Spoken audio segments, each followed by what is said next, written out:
윤석열 대통령이 엘리자베스 2세 여왕의 국장에 직접 참석합니다. 영국의 6.25 전쟁 참전 등을 고려한 결정입니다.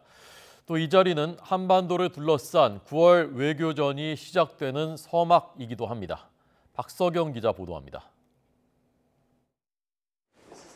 지난 9일 엘리자베스 2세 영국 여왕 서거 소식에 주한 영국 대사관절을 찾아 애도를 표한 윤석열 대통령. 엘리자베스 여왕께서 아마 처음으로 방한하신 거죠. 네. 그래서 우리 저를 비롯한 우리 나라 국민들이 아주 대환영을 했고. 오는 19일 영국 런던에서 거행되는 여왕의 국장에도 직접 참석하기로 했습니다. 대통령실 관계자는 냉전 이후 자유의 길을 택한 여왕과 윤 대통령의 철학적 지향이 비슷하고 영국이 한국전쟁 당시 주요 파병국이었던 점 등을 고려해 주저없이 참석을 선택했다고 설명했습니다. 각국 정상급 인사가 장례식에 집결하는 것도 참석 결정에 영향을 준 것으로 보입니다.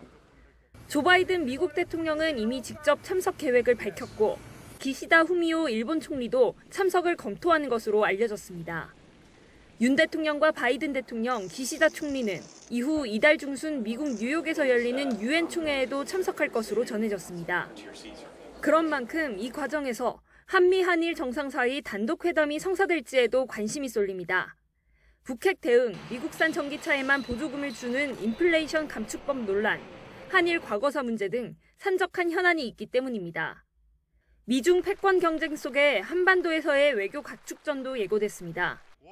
중국 공산당 권력 서열 3위인 리잔수 전국인민대표대회 상무위원장이 오는 15일 방한해 윤 대통령과 접견할 가능성이 거론됩니다. 또 오는 29일엔 카멀라 해리스 미국 부통령이 일본 아베 신조 전 총리 국장에 참석한 뒤 한국을 찾아 윤 대통령을 예방할 예정입니다. 그동안 민생 현안에 집중한 윤 대통령은 추석 연휴 이후 펼쳐지는 전방위 외교전에 본격적으로 뛰어들게 됩니다. 이 같은 행보가 30% 초반 박스권에 갇힌 지지율 문제를 돌파할 대외 실마리가 될 수 있을지도 주목됩니다. YTN 박서경입니다.